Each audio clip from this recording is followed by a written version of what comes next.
각 대학의 입학 요강을 여러 번 읽다 보면 이 대학이 어떤 학생을 뽑고 싶은지 행간이 읽힌다는 선생님. 그 즐겁고 짜릿한 정보를 책을 써서 나누려다 보니 휴일도 방학도 따로 없습니다. 선생님들이 이제 그러시더라고요. 쓰러지더라도 책은 내고 쓰러지고 강의는 하고 쓰러지라고.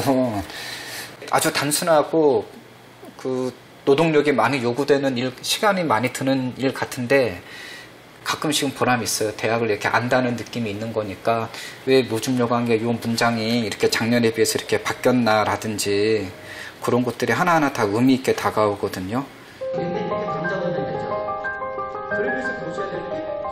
업무가 과중한 교사들이 복잡한 입시 전형을 모두 이해하고 학생들의 상황에 맞게 진학 지도를 하는 것은 쉬운 일이 아닙니다.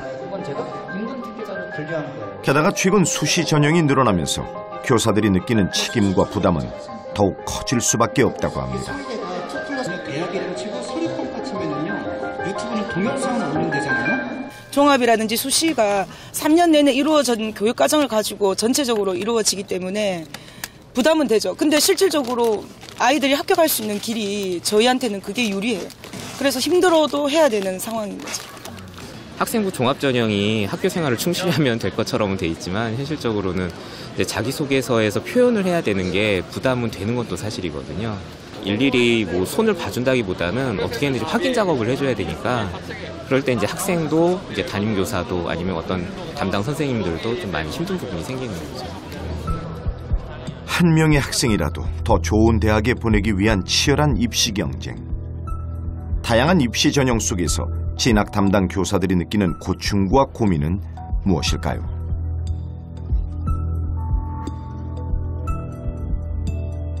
이날 온 4천여 명의 교사 중 1268명이 설문에 응답해 주었습니다.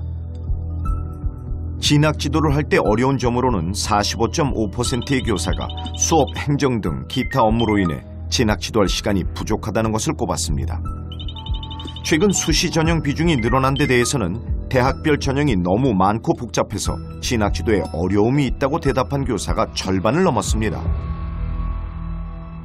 자기 등급 컷에 맞는 학교를 무조건 그냥 선생님이 알아서 그걸 찾아주길 바라요. 되게 적정한 거를. 근데 그건 정말 힘든 거거든요. 저희가 그거를 찾아내서 막 그 수없이 많은 그런 거에서 그런 것들도 좀 어려운 것 같아요. 수시, 특히 학생부 종합 전형의 비중이 커지는 추세.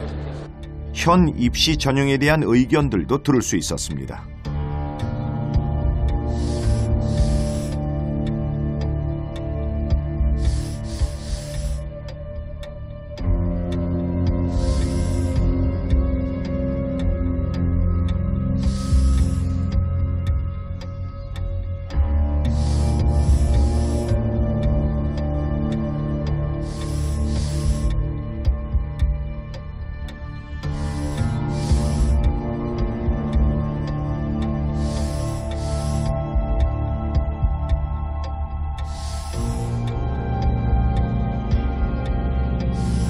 현 입시 전형에 대해 다양하다 못해 복잡하다고 대답한 교사들이 많았습니다.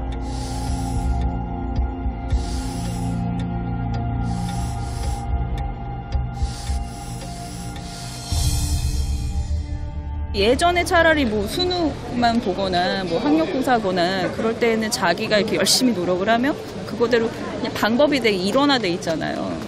근데 지금은 굉장히 다양하잖아요. 그러니까 그게 정말 부모님의 정보의 힘에 의해서 애가 만들어지는 게 있어요. 뭐 중학교 때부터 쭉 만들어지는 그런 것들이 있는데 그런 거를 부모님이 정보력이 없는 그런 부모님의 자녀들은 따라가기가 정말 쉽지는 않은 것 같아요. 소위 삼천트랙 전형이라고 들어보셨습니까? 한국대학교육협의회에 공시된 대학 입시 전형을 분석해보면 한때 3,678개에 달했습니다. 한편 교육부 자료에 의하면 2014년에는 전국 196개 4년제 대학의 전형 방법 총합이 1,454개였는데 2017년에는 867개로 집계됐습니다. 이러한 입시 전형의 복잡함은 어디에서 생겨나는 것일까요? 자, 저는 지금 대입 전형의 길목에 서 있습니다.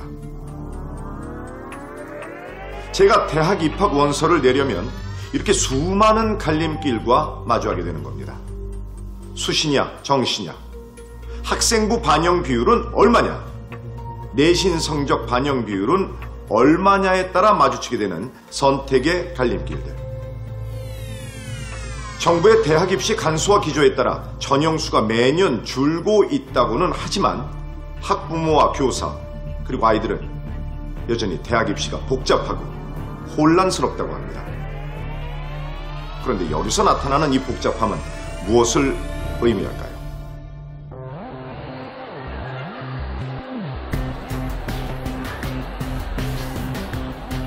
성적과 수치로 줄을 세우기보다는 학교에서 다양한 경험을 한 학생들을 선발하겠다는 취지의 수시 전형. 학교 선택권은 확대되었지만 그만큼 결정은 쉽지 않다고 말합니다. 전형이 너무 많으니까 우리 아이에게 딱 맞는 전형이 과연 뭔지를 객관적으로 알기가 어려운 것 같아요. 부모 입장에서는 자료도 학교마다, 과마다, 전형마다 다 찾아봐야 되니까 그리고 정확하게 그거에 대한 정보를 그렇게 알 수가 없는 부분이 제일 어려운 것 같아요.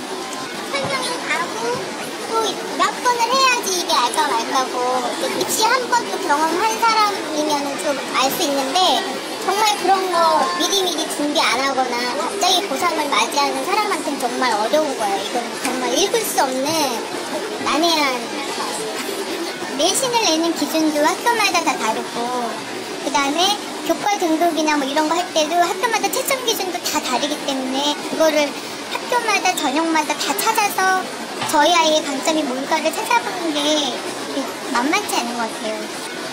공부할 시간도 부족한데 이거를 하나하나 학교별로 찾아서 보는 게 어렵죠. 전형이 어렵다, 복잡하다.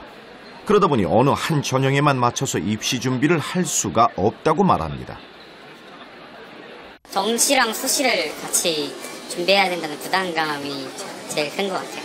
수시 전형을 챙겨야 되면서 동시에 정시 전형도 같이 챙겨야 하니까.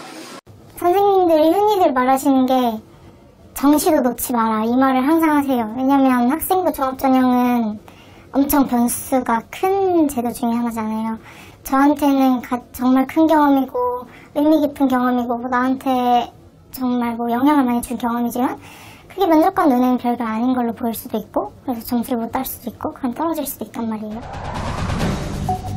대학에 가려면 어떤 과정을 거쳐야 할까요?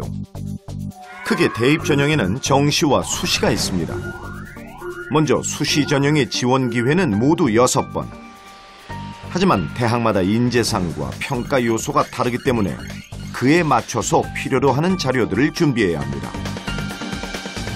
너무 부정확한 거잖아. 우리가 6개를 낼 때는 6개 중에 뭐가 좀 될만한 걸 내야 되는데 지금은 한 30개 내고 싶은 심정으로. 수시 전형에는 학생부 교과, 학생부 종합, 논술, 특기자 전형이 있습니다. 특히 학생부 종합 전형의 경우 내신 성적과 면접, 자기소개서, 비교과 활동 등을 두루 챙겨야 합니다.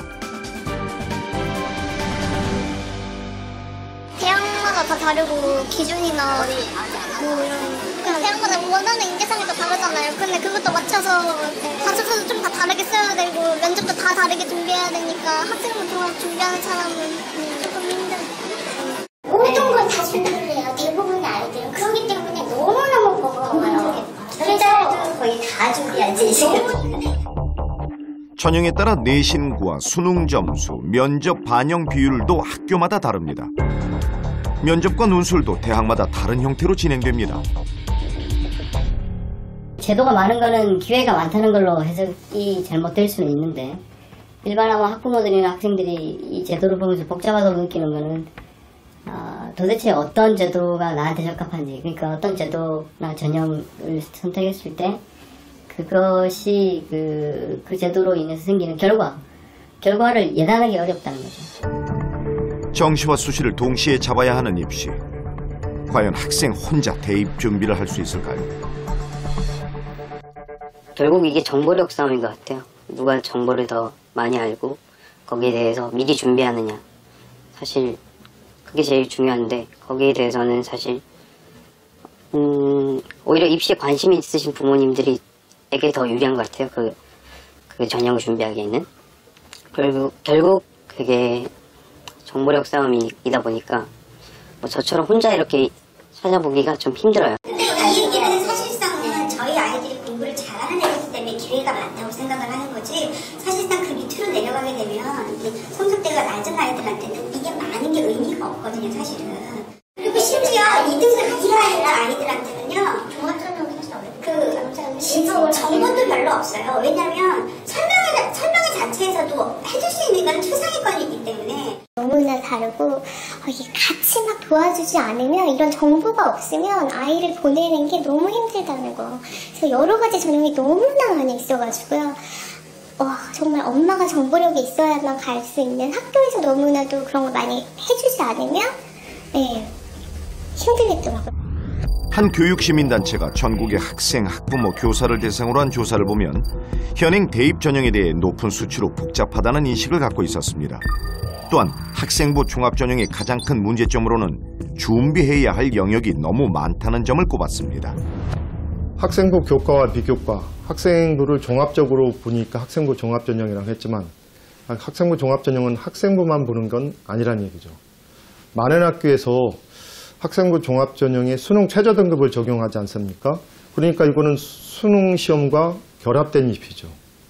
그리고 많은 학교에서 그 면접을 신층 면접 형식으로 본다는 얘기죠. 거기다 이제 자기소개서가 결합하는 것이죠. 그러니까 이거는 학생부 종합전형이라는 이름은 사실은 입시 종합전형이라고 불러야지 그 실제를 잘 반영한 말이 된다는 얘기죠. 그러니까 학생들이 많이 학생부 종합전형이 학생들을 너무 힘들게 한다라는 비판이 있지 않습니까? 실제 지금의 전형은 얼마나 복잡하고 그것을 준비하는 학생들의 불안도는 어느 정도일까요? 수학자와 함께 입시 전형의 복잡성을 수학식으로 만들어봤습니다. 정시 지원이 3개대야. 그래서 우리가 여기다가 수시 6회, 정시 3회, 총 9번의 지원 기회가 합격할 확률과 만족도에 미치는 영향을 함수로 풀어봤습니다. 이 함수에서 중요한 변수는 전형 요소의 개수와 복잡성의 정도. 이를 계산한 함수식은 이렇습니다.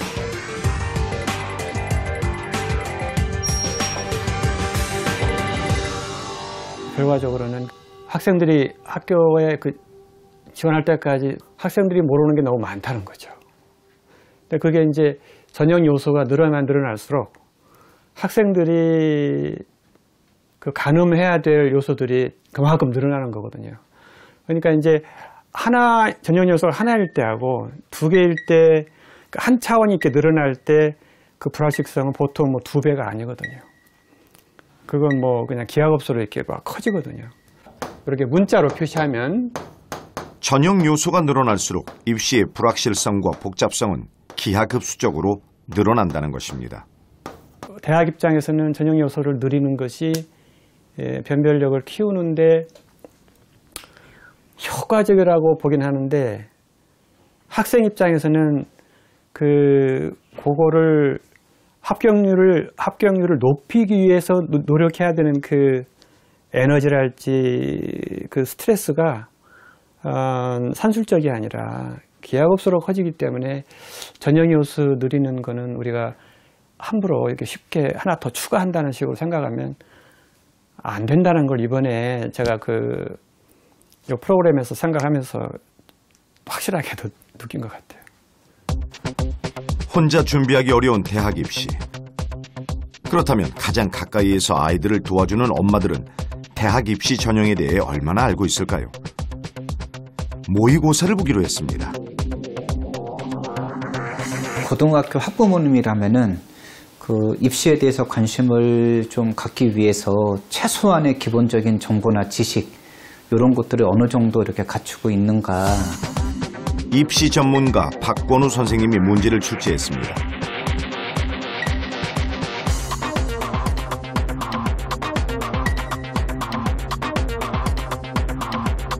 상중하 난이도를 조절하여 추린 문제는 모두 25문항. 제주를 포함한 전국의 학부모 1,500명이 이 모의고사를 풀었습니다.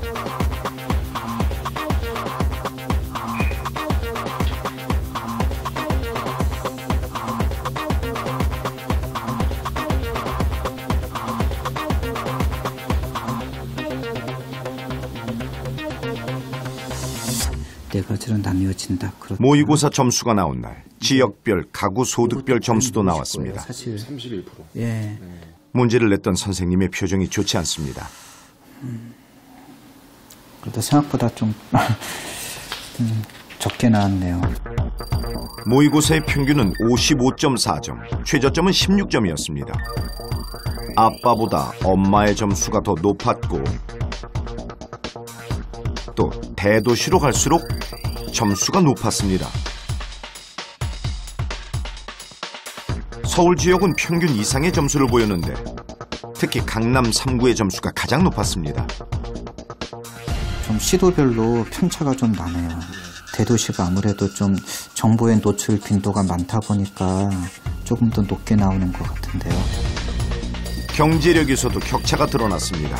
월 평균 소득이 높을수록 점수가 높았습니다. 전업주부 엄마가 모의고사를 더 잘 봤습니다. 결과적으로 직장을 가지신 분들은 정보를 얻기가 쉽지 않은 그런 구조가 이제 통계로 나타나네요. 전업주부 분들은 아무래도 시간이 많고 학교 설명이라든지 이런 여러 설명회를 통해서 정보를 얻을 기회가 많다 보니까 평균보다 굉장히 높게 나왔거든요. 한 달 사교육비를 많이 지출하는 가정일수록 평균 이상의 높은 점수를 받았습니다. 정보를 가진 자와 가지지 못한 자의 차이가 나지 않을까 그런 좀 걱정이 됩니다. 사실 이거와는 상관이 없이 부모님들이 입시에 대해서 관심을 가졌으면 하는데 결과는 사교육을 시키는 그 것에 비례해서 입시 정보도 많이 알고 있다는 그런 뜻으로 드러나다 보니까 좀 마음이 좀 씁쓸하네요.